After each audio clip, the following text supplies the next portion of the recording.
ਸਤਿ ਸ਼੍ਰੀ ਅਕਾਲ। ਚੜ੍ਹਦੀ ਕਲਾ ਟਾਈਮ ਟੀਵੀ ਨਿਊਜ਼ ਦੇਖ ਰਹੇ ਦੇਸ਼ ਵਿਦੇਸ਼ ਦੇ ਦਰਸ਼ਕਾਂ ਦਾ ਸਵਾਗਤ ਹੈ। ਪ੍ਰੋਗਰਾਮ ਪੰਜਾਬ ਹਰਿਆਣਾ ਗੱਲ ਵਿੱਚ ਮੈਂ ਅਨਿਲ ਕਮਲ ਤੇ ਮੇਰੇ ਨਾਲ ਨੇ ਰੋਜ਼ਾਨਾ ਦੀ ਤਰ੍ਹਾਂ ਸਤੀਸ਼ ਕੁਮਾਰ ਸੀਕਰੀ। ਧੁੰਦ ਦਾ ਅਲਰਟ ਹੈਗਾ। ਹਰਿਆਣਾ ਦੇ ਵਿੱਚ ਠੰਡ ਰਹੀ, ਪਾਰਾ 2 ਡਿਗਰੀ -2 ਡਿਗਰੀ ਤੱਕ ਵੀ ਪਹੁੰਚਿਆ। ਤੇ ਗੱਲ ਕਰੀਏ ਤਾਂ ਏਵੀਏਟਰ ਆਨਲਾਈਨ ਗੇਮਾਂ ਦੀ ਆਪਾਂ ਗੱਲ ਕਰੀਏ ਤਾਂ ਇੱਕ ਨੌਜਵਾਨ ਦੀ ਉਹਨੇ ਜਾਨ ਲੈ ਲਈ। ਇਸ ਤੋਂ ਇਲਾਵਾ ਕੱਲ੍ਹ ਮਾਘੀ ਦੇ ਮੇਲੇ 'ਤੇ ਪੰਜਾਬ ਦੀ ਸਿਆਸੀ ਹਲਚਲ ਰਹੀ। ਸਿਆਸੀ ਹਲਚਲ ਰਾਜਨੀਤਿਕ ਪਾਰਟੀਆਂ ਮੁਕਤਸਰ ਸਾਹਿਬ ਵਿਖੇ ਜੁਟੀਆਂ ਭੀੜ ਦੇ ਹਿਸਾਬ ਨਾਲ ਜਾਂ ਫਿਰ ਉਹਨਾਂ ਦੇ ਜੋ ਕੁਝ ਉਹਨਾਂ ਨੇ ਉੱਥੇ ਬੋਲਿਆ ਉਸ ਦੇ ਹਿਸਾਬ ਨਾਲ ਜਿਹੜਾ ਹੈਗਾ ਰਾਜਨੀਤਿਕ ਮਾਹਰ ਆਪਣੀ ਜਿਹੜੇ ਹੈਗੇ ਉਹ ਕਿਆਸ ਲਗਾ ਰਹੇ ਨੇ ਤੇ तमाम ਤਰ੍ਹਾਂ ਦੇ ਮਸਲਿਆਂ ਦੇ ਉੱਤੇ ਜਿਹੜੀ ਹੈਗੀ ਉਹ ਗੱਲਬਾਤ ਕਰਦੇ ਆ। ਸਭ ਤੋਂ ਪਹਿਲਾਂ ਸਤੀਸ਼ ਜੀ ਰਾਮ ਰਾਮ नीलकमल जी, कैसे हो? ਬਹੁਤ ਵਧੀਆ। ਹੋਰ ਸੁਣਾਓ ਤੁਸੀਂ ਕੀ ਹਾਲ ਚਾਲ ਨੇ? मैं ठीक ठाक हूँ नीलकमल जी। और आपने जो है शुरुआत में क्या भाई जो है पारा गिरता जाने लग रहा और सही में पारा गिरता जाने लग रहा है। इस वक्त मैं जहाँ खड़ा वहाँ पे जो है धूप है, लेकिन उसके बावजूद ठंड भी है। और बात आपने ऑनलाइन गेमिंग की करी नीलकमल जी, ये तो एक बहुत बुरी बीमारी है। इस पे पीछे सरकार ने अंकुश लगाने के लिए कई तरह के प्रयास भी करे। एविएटर जी और बहुत सारी चीज़ें ऑनलाइन गेम है, उसमें जो है मैं कितने ही गेमों के नाम गिनवाऊँ, मैं नहीं गिनवाना चाहता उन गेमों के नाम, लेकिन जो युवा हैं वो ज़्यादा पैसे और जल्दी कमाने के चक्कर में इसके जाल में उलझ दे वो जान लग रही। जिस तरह की आपने बात कही नीलकमल जी, भाई पानीपत में किसी ने सुसाइड कर ली, इस तरह के बहुत सारे मामले पहले भी हुए जो है करोड़ों रुपए हार के इन गेमों में और लोगों ने अपनी सुसाइड कर ली। तो जरूरत है सरकार इस तरफ ध्यान जरूर दे, अंकुश जरूर लगाए जी। ਬਿਲਕੁਲ 3 ਸਾਲ ਪਹਿਲਾਂ ਇਸ ਨੌਜਵਾਨ ਦੀ ਜਿਹੜੀ ਹੈਗੀ ਆ ਉਹ ਵਿਆਹ ਹੋਇਆ ਸੀਗਾ ਤੇ ਇਹ ਜੋ ਦੱਸਿਆ ਜਾ ਰਿਹਾ ਕਿ ਇੱਕ ਗੇਮ ਖੇਡਣ ਦੀ ਇਹਨਾਂ ਨੂੰ ਜਿਹੜੀ ਹੈਗੀ ਆ ਉਹ ਲੱਤ ਸੀਗੀ। ਸ਼ੁਰੂਆਤੀ ਦੌਰ ਦੇ ਵਿੱਚ ਤਾਂ ਜ਼ਰੂਰ ਇਹਨਾਂ ਨੂੰ ਕੁਝ ਨਾ ਕੁਝ ਜਿਹੜਾ ਹੈਗਾ ਉਹ ਫਾਇਦਾ ਹੋਇਆ, ਪਰ ਜਦੋਂ ਨੁਕਸਾਨ ਹੋਇਆ ਉਸ ਨੂੰ ਜਿਹੜਾ ਹੈਗਾ ਰਿਕਵਰ ਕਰਨ ਦੇ ਚੱਕਰ ਦੇ ਵਿੱਚ ਲਗਾਤਾਰ ਜਿਹੜਾ ਹੈਗਾ ਉਸ ਦੇ ਉੱਤੇ ਬੈਟ ਲਗਾਉਣੀ ਸ਼ੁਰੂ ਕਰ ਦਿੱਤੀ ਇਹਨਾਂ ਨੇ।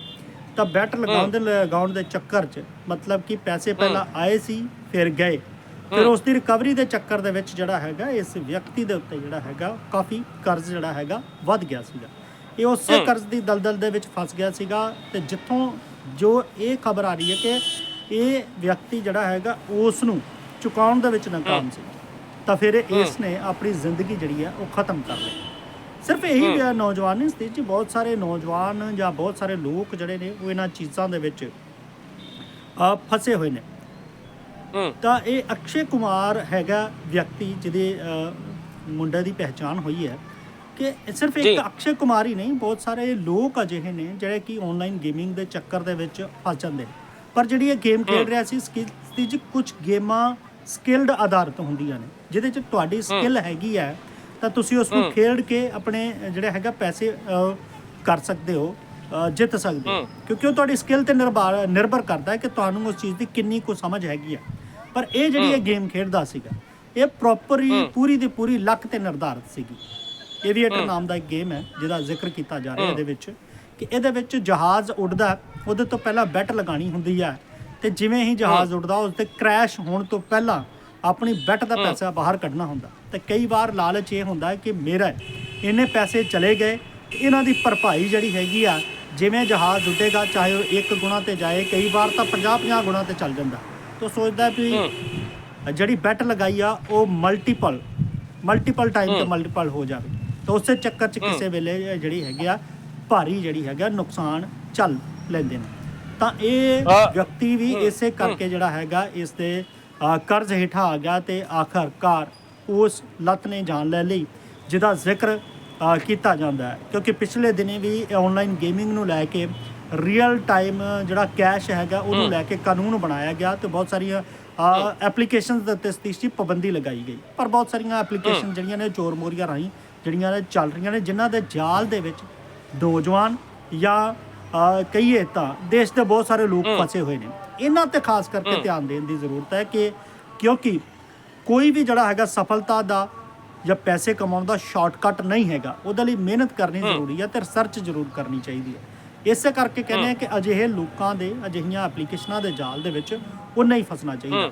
ਇਹ ਜਿਹੜਾ ਹੈਗਾ ਇਸ ਵਿਅਕਤੀ ਦੀ ਨਹੀਂ ਬਲਕਿ ਬਹੁਤ ਸਾਰੇ ਲੋਕਾਂ ਦੀ ਸਮੱਸਿਆ ਹੈਗੀ ਆ। ਤਾਂ ਜੇ ਇਸ ਕਾਰਨ ਕੋਈ ਆਪਣੀ ਜਾਨ ਗਵਾਉਂਦਾ ਤਾਂ ਇਹ ਸਮਾਜ ਦੇ ਲਈ ਬਹੁਤ ਵੱਡਾ ਜਿਹੜਾ ਹੈਗਾ ਉਹ ਚਿੰਤਾ ਦਾ ਵਿਸ਼ਾ ਹੈਗਾ। नीलकमल जी, ये कोई नई बात है नहीं वैसे कि इस तरह से जो है जान चली जाए। बहुत सारे सट्टे के गेम, बहुत सारे इस तरह के काम जिसमें युवाओं या फिर जो है बहुत सारे लोग अपनी जुबान गंवाते हैं। लालच हो है भी, जिस तरह के आपने बताया, आपने 10 रुपए लगाए और वो 400 तक अगर चला गया तो उसको जो है 4000 रुपए आप उसमें जीत सकते हो। सिर्फ यही लालच हुआ। लेकिन ये पर सेकंडों का गेम है। वो जो जहाज है ऐसा लगता है कि वो उड़ता रहेगा, लेकिन पर सेकंडों में वो जो है क्रैश हो जाता है। इसकी कोई स्ट्रेटेजी नहीं है, इसका कोई स्किल नहीं है। ये इसका मैं आपको बता देता हूँ। जो इसके संचालक होते हैं वो ये देखते रहते हैं कि कितने लोगों ने अपना पैसा विड्रॉ कर लिया और कितने लोग इसमें रह गए। जब उनको लगता है कि लोग जो है पैसा बड़ा कम इस पे अभी लगा हुआ है, जी, जब पैसा कम हो तो उसकी वो एवेटर का टाइमिंग जो है कई गुना तक बढ़ा देते हैं। जब लगे पैसा ज्यादा लग रहा है तो उसको जो है पॉइंटों पे ही एकदम क्रैश कर देते हैं। जैसे एक बार आपने पैसा लगाया और सुर देसी करके वो जो है जा जुड़ गया। इसमें जो है पैसे जाने के चांसेस ज्यादा होते हैं। अगर लोग इसमें पैसे कमा लेते तो फिर जो गेम चला रहे हैं वो तो वैसे ही जुड़ जाएंगे। वो पैसे कहाँ से देंगे? तो ये तो हमारा ही जो है हमारा ही पैसा होता है लोगों के साथ। ये एक किस्म से ऑनलाइन फ्रॉड इसना कह दो गेम के नाम पे। ये फ्रॉड है, ये लालच है। अगर 100 लोगों ने पैसा लगाया, अगर 2 ने निकाल भी लिया तो उसमें बड़ी बात नहीं है, लेकिन 98 लोगों के पैसे तो उनके पास रह गए हैं जिससे ये गेम चलते हैं। जी ਬਿਲਕੁਲ, ਇਹ ਲੋਕ ਇਸੇ ਤਰ੍ਹਾਂ ਲੋਕਾਂ ਦੇ ਲਾਲਚ ਦਾ ਜਿਹੜਾ ਹੈਗਾ ਉਹ ਫਾਇਦਾ ਉਠਾਉਂਦੇ ਨੇ ਤਾਂ ਫਿਰ ਜਿਹੜੇ ਲੋਕ ਇਹਨਾਂ ਦੇ ਜਾਲ 'ਚ ਫਸ ਜਾਂਦੇ ਨੇ। ਜੇ ਜਾਲ ਨਾ ਕਹੀਏ ਕਿ ਇਹਦੇ ਵਿੱਚ ਭਰਮਾਮ 'ਚ ਆ ਜਾਂਦੇ ਨੇ ਤਾਂ ਉਹ ਫਿਰ ਇਸ ਤਰ੍ਹਾਂ ਦੇ ਕਦਮ ਕਈ ਵਾਰ ਉਹਨਾਂ ਨੂੰ ਚੁੱਕਣੇ ਪੈਂਦੇ ਨੇ। एक जिक्र नीलकमल जी मैं चंडीगढ़ का करूंगा। चंडीगढ़ में बहुत बड़ी घटना जो है इसको मैं कहूंगा घट की, जिसके घटने के बाद जो है डीसी साहब को मौके पे पहुंचना पड़ा। नीलकमल जी, चंडीगढ़ गौशाला में जो है 50 गायों के जो है वो सब मिले हैं और ये सब मिलने से वहाँ का जब प्रशासन हरकत में आया, जब समाज सेवियों ने मिलकर वहाँ इकट्ठे होकर नारेबाजी करी, तब जो है नगर निगम ने मेडिकल अफसर को इसमें सस्पेंड कर दिया और 25 का जो कर्मचारी थे उन पर भी जो है इसमें वो कार्रवाई करी गई है। चंडीगढ़ मेयर हरप्रीत कौर बाबला और नगर निगम कमिश्नर ने जिस एनिमल कार्कस इंसिनरेटर प्लांट का उद्घाटन करा था वो 4 महीने बाद ही बंद हो गया। मतलब गायों के संस्कार करने के लिए ये शेल्टर बनाया गया था, इसके उद्घाटन के 4 महीने बाद ही ये बंद है। और नतीजा ये निकला कि 7 दिन बाद यहाँ आसपास से आने वाले करीब 50 जो है मृत गाय का संस्कार वो हो नहीं सका और इस मामले में बड़ी कार्रवाई करते मेडिकल अफसर of health doctor Inderdeep Kaur को जो है वो सस्पेंड करे गए हैं। वेटरनरी डॉक्टर व plant incharge doctor Ravinder Singh Dhaliwal, sanitary inspector Ramlal Singh, supervisor Lovely और अन्य मल्टीटास्किंग जो स्टाफ के जो नौकरी पे थे उनको जो है इसमें से निकाल दिया गया। नगर निगम ने करीबन जो है 25 बड़े अधिकारी कर्मचारियों पर कार्रवाई करी इस मामले में, क्योंकि कारकस प्लांट के बरामदे में मृत गायों के सब जो है वो लावारिस होने पर मौके पर पहुंचे समाज सेवियों ने खूब जो है इसके मामले में हंगामा किया था। तब जाकर जो है प्रशासन जाग गया और मेयर हरप्रीत कौर बाबला, नगर निगम कमिश्नर अमित कुमार और डिप्टी कमिश्नर निशांत कुमार यादव जो है वो मौके पर पहुंचे और उसके बाद जो है ये कार्रवाई अमल में लाई गई। बहरहाल जो है देर रात जो है माखन माजरा की गौशाला के कारकस प्लांट में काम करने वाले 23 से 25 कर्मचारियों को सस्पेंड कर दिया गया है। जी बिल्कुल, स्थिति कार्रवाई करनी बनती भी हैगी है। जे तुसी ਪਲਾਟ ਉਹਦੇ ਲਈ ਲਾਇਆ ਕਿ ਜੇਕਰ ਗਾਵਾਂ ਦੇ ਜਾਂ ਕਿਸੇ ਪਸ਼ੂ ਦੀ, ਮੈਂ ਕਹੀਏ ਬੇਸਹਾਰਾ ਪਸ਼ੂ ਦੀ ਮੌਤ ਹੁੰਦੀ ਹੈ ਤਾਂ ਉਹਨਾਂ ਦਾ ਨਿਪਟਾਨ ਕੀਤਾ ਜਾ ਸਕੇ, ਕਿਉਂਕਿ ਇਸ ਨੂੰ ਲੈ ਕੇ ਬੜਾ ਵੱਡਾ ਜਿਹੜਾ ਹੈਗਾ ਬਹੁਤ ਵੱਡੀਆਂ ਜਿਹੜੀਆਂ ਚਿੰਤਾਵਾਂ ਬਣੀਆਂ ਰਹਿੰਦੀਆਂ। ਕਈ ਵਾਰ ਹੱਤਿਆ ਦੀ ਗੱਲ ਆ ਜਾਂਦੀ, ਕਈ ਵਾਰ ਕੁਝ ਹੁੰਦੀ ਹੈ, ਉਹ ਗੱਲਾਂ ਵੱਖਰੀਆਂ ਨੇ, ਪਰ ਜੇ ਤੁਸੀਂ ਪ੍ਰਬੰਧ ਕੀਤਾ ਹੈ ਤਾਂ ਉਹਨੂੰ ਸੁਚਾਰੂ ਢੰਗ ਨਾਲ ਚਲਾਉਣਾ ਚਾਹੀਦਾ। ਇਹਦੇ 'ਚ ਗਲਤੀਆਂ ਕਿਹਨਾਂ ਦੀਆਂ ਹੈਗੀਆਂ? ਅਧਿਕਾਰੀਆਂ ਦੀਆਂ ਜਾਂ ਜਿਨ੍ਹਾਂ ਨੇ ਇਹਦੇ ਤੇ ਅਕਾਊਂਟੇਬਿਲਟੀ ਨਹੀਂ ਰੱਖੀ ਜਾਂ ਫਿਰ ਉਸ ਚੀਜ਼ ਦਾ ਧਿਆਨ ਨਹੀਂ ਰੱਖਿਆ। ਜਦੋਂ ਇੱਕਦਮ ਨਾਲ ਇਹ ਗਾਵਾਂ ਮ੍ਰਿਤ ਪਹੁੰਚਦੀਆਂ ਨੇ ਤਾਂ ਫਿਰ ਜਿਹੜਾ ਹੜਕੰਪ ਵੱਜਦਾ। ਇੱਥੇ ਵੀ ਇੱਕ ਸਵਾਲ ਇਹ ਹੈ ਕਿ ਪ੍ਰਸ਼ਾਸਨ ਕਿਉਂ ਨਹੀਂ ਉਹਨਾਂ ਚੀਜ਼ਾਂ ਦੇ ਉੱਤੇ ਨਜ਼ਰਸਾਨੀ ਰੱਖਦਾ ਕਿ ਆਖਰ ਉਹ ਚੀਜ਼ਾਂ ਚੱਲ ਰਹੀਆਂ। नीलकमल जी, सवाल बहुत सारे हैं। सवाल तो ये भी है कि ये प्लांट जो है कब से बंद पड़ा है। हालांकि 4 महीने बाद तो ये मामला अब उजागर हो गया। मामला इस डेट को 4 महीने हो गए, 4 महीने पहले चला था ये। भाई ये कब से बंद है? क्या अधिकारियों को इस बात की जानकारी नहीं थी? सवाल ये भी है कि 50 गायें, इतनी बड़ी संख्या में मृतक गायें कहां से आई? वो कैसे वो गायें जो है मरी? इस बात की जिम्मेदारी किसकी है कि वो गायें जो है कहां से आई, कैसे मरी? एक बात यह है। दूसरी बात यह है, जो प्लांट था, जो लगाया गया था, क्या कंपनी के पास उसकी रिपेयर का टेंडर नहीं था? क्या कंपनी ने उसको रिपेयर नहीं करना चाहिए था? क्या कंपनी को सूचना दी गई थी? या कंपनी वाले रिपेयर करने नहीं आए?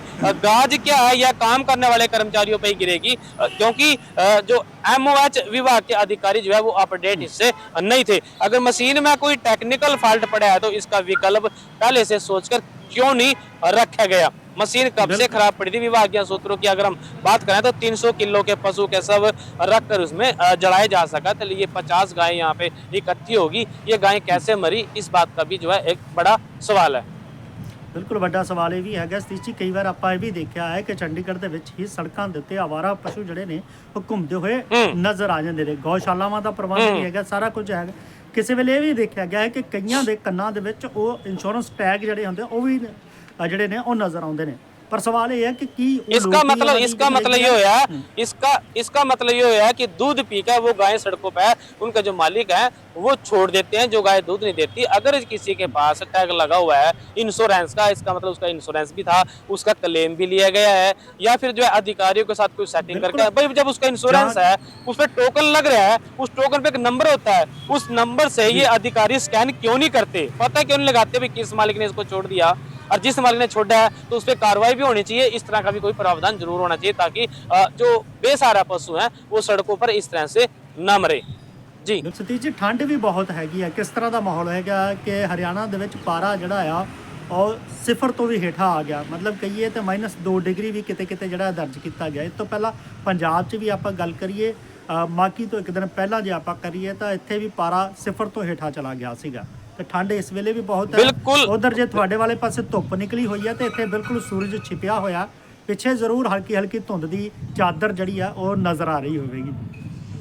बिल्कुल नीलकमल जी, नुका करा भगवान की माया, और कड़ी धूप कड़ी छाया, कड़ी ठंड ज्यादा है, कड़ी ठंड जो है कम है। हरियाणा में धुंध है, लेकिन जहां मैं खड़ा हूँ इस वक्त करनाल में हूँ, और करनाल में जो है धूप वो खिली हुई है, मौसम साफ है। हालांकि सुबह जो है धुंध भी थी और ठंड तो लगातार है ही है।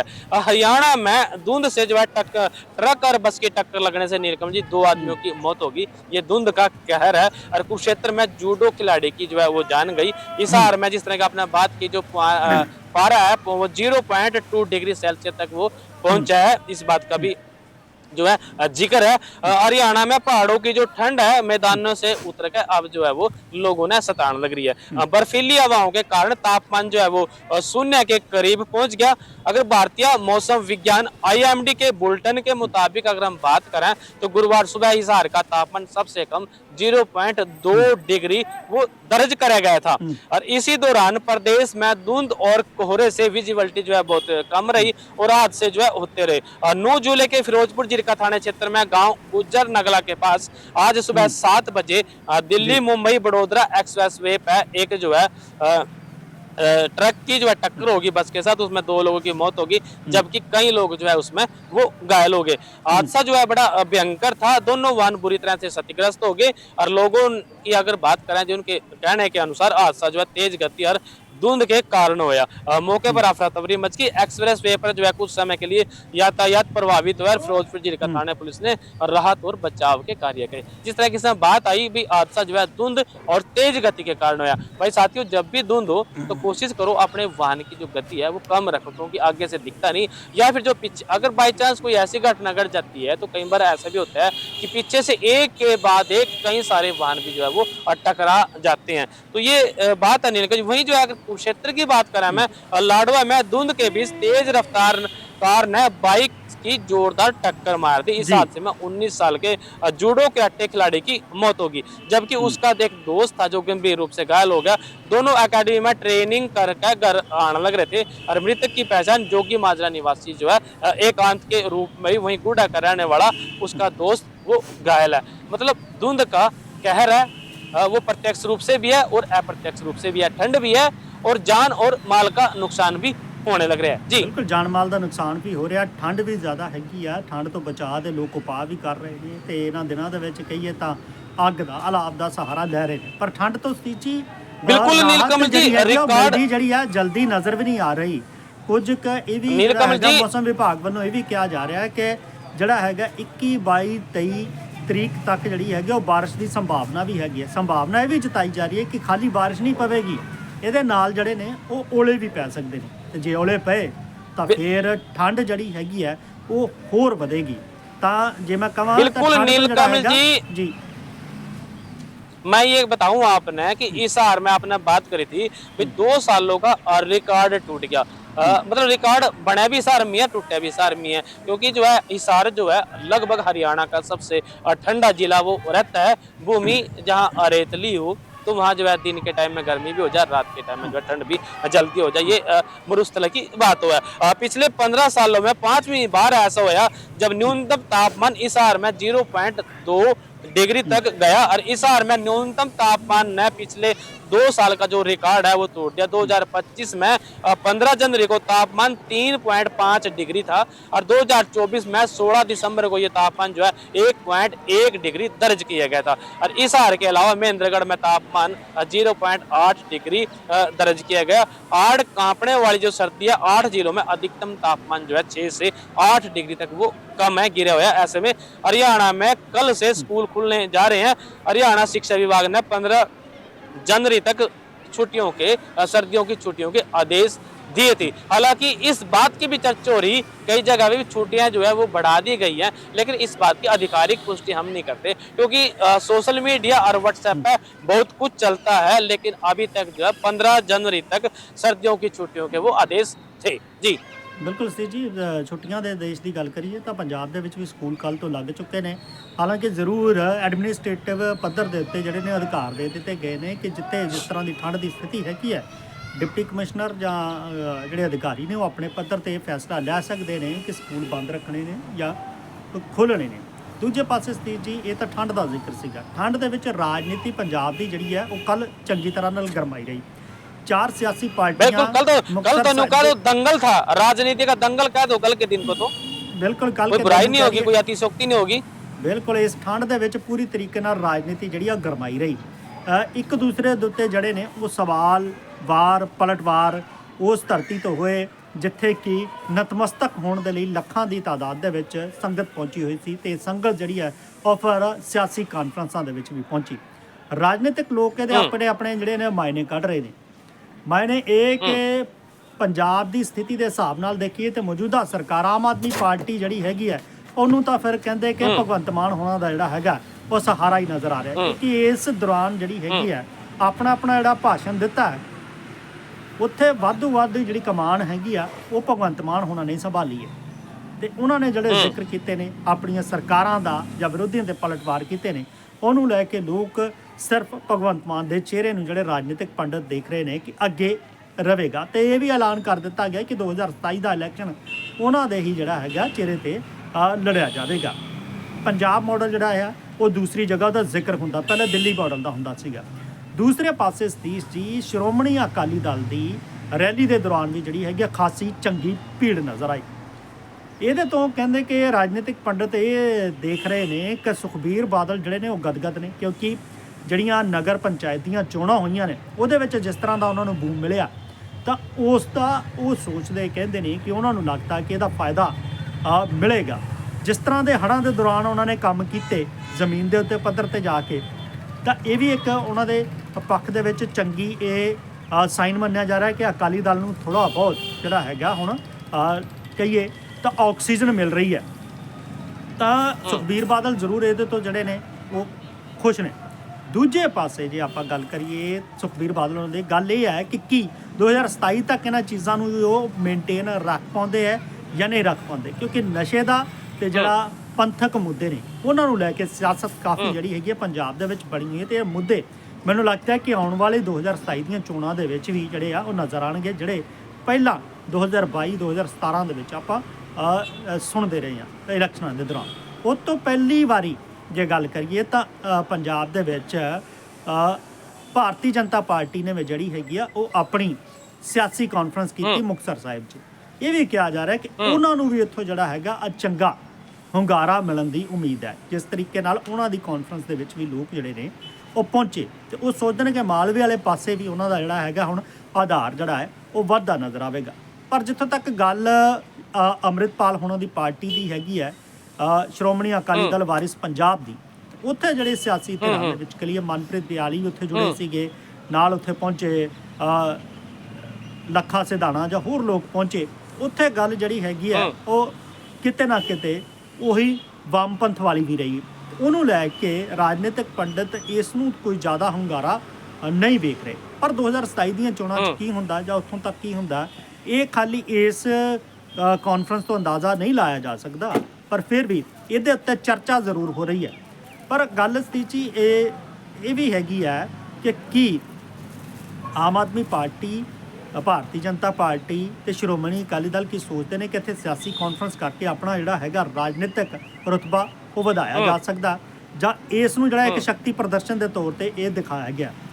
ਦੂਸਰੇ ਪਾਸੇ ਜੇ ਆਪਾਂ ਗੱਲ ਕਰੀਏ ਤਾਂ ਵਿਰੋਧੀ ਸਿੱਧੇ ਇਸ ਕਾਨਫਰੰਸ ਦੇ ਜ਼ਰੀਏ ਸਰਕਾਰ ਨੂੰ ਵੀ ਘੇਰ ਰਹੇ ਨੇ। ਉਹ ਕਹਿੰਦੇ ਕਿ ਸਰਕਾਰ ਨੇ ਸਰਕਾਰੀ ਗੱਡੀਆਂ ਦੇ ਪ੍ਰਬੰਧ ਕਰ ਲਏ ਇੱਥੇ ਸੰਗਤ ਨੂੰ ਪਹੁੰਚਾਉਣ ਦੇ ਲਈ, ਜਦ ਕਿ ਸਰਕਾਰ ਕਹਿੰਦੀ ਹੈ ਕਿ ਸੰਗਤ ਪੂਰੇ ਪੰਜਾਬ ਦੇ ਵਿੱਚੋਂ ਮੁਕਤਸਰ ਸਾਹਿਬ ਮੱਥਾ ਟੇਕਣ ਲਈ ਪਹੁੰਚਣਾ ਚਾਹੁੰਦੀ ਹੈ। ਜੇ ਸਰਕਾਰ ਨੇ ਇਹਦੇ ਲਈ ਪ੍ਰਬੰਧ ਕਰਤੇ, ਮੁਫਤ ਬੱਸਾਂ ਲਾਤੀਆਂ, ਤਾਂ ਇਹਦੇ 'ਚ ਗਲਤ ਕੀ ਕੀਤਾ? ਤਾਂ ਇੱਕ ਦੂਸਰੇ ਪਾਸੇ ਜਿਹੜੇ ਹੈਗੇ ਵਾਰ ਪਲਟਵਾਰ ਦੀ ਜਿਹੜੀ ਰਾਜਨੀਤੀ ਉਹ ਚੱਲਦੀ ਰਹਿੰਦੀ ਹੈ। ਹਰਿਆਣਾ ਦੇ ਮੁੱਖ ਮੰਤਰੀ ਵੀ ਕੱਲ ਪੰਜਾਬ ਦੇ ਵਿੱਚ ਸੀਗੇ ਤੇ ਪੰਜਾਬ ਹਰਿਆਣਾ ਦੋਵੇਂ ਪੰਜਾਬ ਦੇ ਵਿੱਚ ਇਕੱਠੇ ਸੀ। ਤੇ ਸਤੀਸ਼ ਜੀ, ਦੂਜੇ ਪਾਸੇ ਆਪਾਂ ਹਰਿਆਣਾ ਦਾ ਜ਼ਿਕਰ ਕਰ ਲਈਏ। ਵਿਧਾਇਕ ਨੇ ਕੁਲਦੀਪ ਵਤਸ ਜਿਹੜੇ ਕਾਂਗਰਸ ਦੇ, ਪਹਿਲਾਂ ਵੀ ਇਹਨਾਂ ਨੂੰ ਧਮਕੀ ਦਾ ਜ਼ਿਕਰ ਹੁੰਦਾ ਰਿਹਾ ਕਿ ਇੱਕ ਵਾਰ ਇਸ ਨੂੰ ਲੈ ਕੇ ਗਵਰਨਰ ਨੂੰ ਵੀ ਪਹੁੰਚੇ ਸੀ ਕਿ ਰਾਜਨੇਤਾਵਾਂ ਨੂੰ ਜਿਹੜੀਆਂ ਨੇ ਧਮਕੀਆਂ ਮਿਲ ਰਹੀਆਂ। ਹੁਣ ਵੀ ਉਹਨਾਂ ਨੇ ਇੱਕ ਪ੍ਰੈਸ ਕਾਨਫਰੰਸ 'ਚ ਇਹ ਦੱਸਿਆ ਕਿ ਇੱਕ ਯੂਪੀ ਦਾ ਬਦਮਾਸ਼ ਹੈਗਾ, ਉਹ ਇਹਨਾਂ ਨੂੰ ਫੋਨ ਕਾਲ ਕਰਦਾ ਤੇ 10 ਮਿੰਟ ਤੱਕ ਇਹਨਾਂ ਨਾਲ ਗੱਲਬਾਤ ਕਰਦਾ ਰਹਿੰਦਾ ਤੇ ਇਹਨਾਂ ਨੂੰ ਧਮਕੀਆਂ ਦੇ ਰਿਹਾ ਤੇ ਉਹਦੇ ਵਿੱਚ ਇਹਨਾਂ ਨਾਲ ਗਾਲੀ ਗਲੋਚ ਵੀ ਕਰਦਾ। ਹੁਣ ਉਹਨਾਂ ਨੇ ਸਰਕਾਰ ਦੇ ਉੱਤੇ ਸਵਾਲ ਖੜੇ ਕੀਤੇ ਨੇ ਕਿ ਜੇ ਇੱਕ ਵਿਧਾਇਕ ਨੂੰ ਇਸ ਤਰ੍ਹਾਂ ਨਾਲ ਕੋਈ ਵਿਅਕਤੀ ਸਿੱਧਾ ਫੋਨ ਕਰਕੇ 10 ਮਿੰਟ ਤੱਕ ਗਾਲੀ ਗਲੋਚ ਕਰਦੇ ਹੋਏ ਧਮਕੀਆਂ ਦਿੰਦਾ, ਤਾਂ ਫਿਰ ਉਹਦੇ ਉੱਤੇ ਕਾਨੂੰਨ ਵਿਵਸਥਾ ਨੂੰ ਲੈ ਕੇ ਕਿ ਇਹ ਸਥਿਤੀ ਅੱਜ ਹੈਗੀ ਹੈ ਕਿ ਚੁਣੇ ਹੋਏ ਨੁਮਾਇੰਦੇ ਨੂੰ ਲੋਕ ਜਿਹੜੇ ਨੇ ਬਦਮਾਸ਼ ਸਿੱਧੇ ਤੌਰ ਤੇ ਧਮਕੀਆਂ ਦੇ ਰਹੇ ਨੇ। ਇਸ ਤੋਂ ਪਹਿਲਾਂ ਵੀ ਕਾਨੂੰਨ ਵਿਵਸਥਾ ਦੇ ਉੱਤੇ ਜਿਹੜੇ ਸਵਾਲ ਖੜੇ ਹੁੰਦੇ ਰਹੇ ਨੇ, ਉਹਨਾਂ ਨੇ ਇਸ ਨੂੰ ਲੈ ਕੇ ਜਿਹੜੀ ਆ ਸ਼ਿਕਾਇਤ ਵੀ ਜਿਹੜੀ ਹੈਗੀ ਆ ਦਰਜ ਕਰਵਾਈ ਹੈ। ਹੁਣ ਵੇਖਣਾ ਇਹ ਹੈ ਕਿ ਇਸ ਦੇ ਉੱਤੇ ਕਿੰਨੀ ਕੁ ਜਲਦੀ ਜਿਹੜੀ ਕਾਰਵਾਈ ਕੀਤੀ ਜਾਂਦੀ ਹੈ ਜਾਂ ਉਸ ਬਦਮਾਸ਼ ਨੂੰ ਫੜਿਆ ਜਾਂਦਾ ਜਾਂ ਕੀ ਹੁੰਦਾ।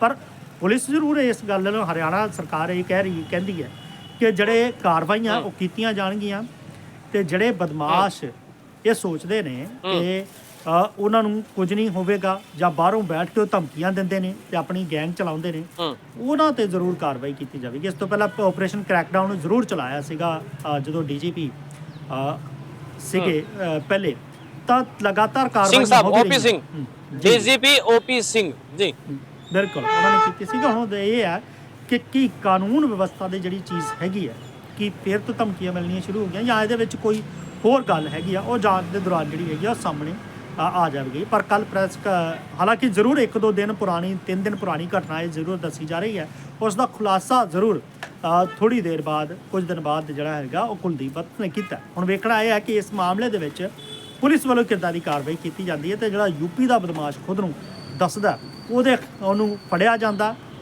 ਜਾਂ ਫਿਰ ਕਦੋਂ ਤੱਕ ਕਾਰਵਾਈ ਹੁੰਦੀ ਹੈ। ਬਿਲਕੁਲ ਸਤੀਸ਼ ਜੀ, ਫਿਲਹਾਲ ਪ੍ਰੋਗਰਾਮ ਦੇ ਵਿੱਚ ਵੇਲਾ ਜਿਹੜਾ ਇਸ ਵੇਲੇ ਉਹ ਇਜਾਜ਼ਤ ਲੈਣ ਦਾ ਹੋ ਚੱਲਿਆ।